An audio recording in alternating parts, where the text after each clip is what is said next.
Today's game is Qwinto. The purpose of this game is to gain as many points as possible.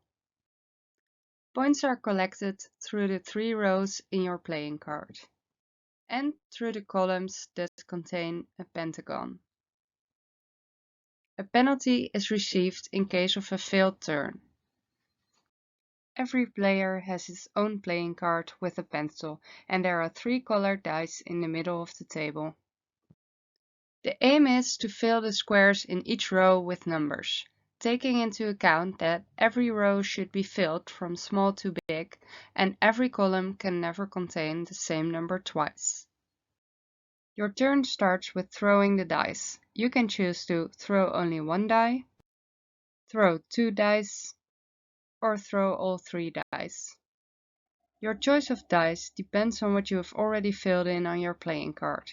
The number that you should fill in is the sum of the spots on the thrown dice.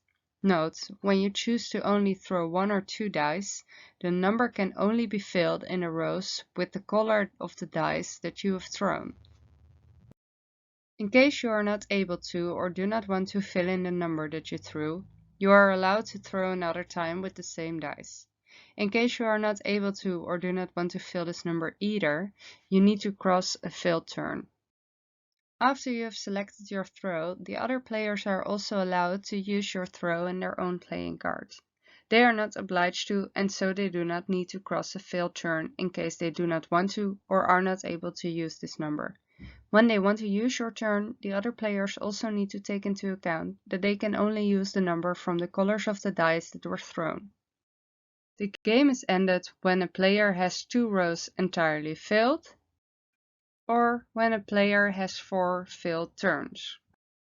In case of a full row of numbers, the player can write the last number of this row as the number of points. When the row isn't full, the number of points is equal to the amount of squares filled with a number. The number in the pentagon can be used as additional points in case the column contains a number on each row. The sum of all these points minus the failed turn points is the total number of points. Every failed turn is 5 penalty points. The player with the most points is the winner. Good luck with playing!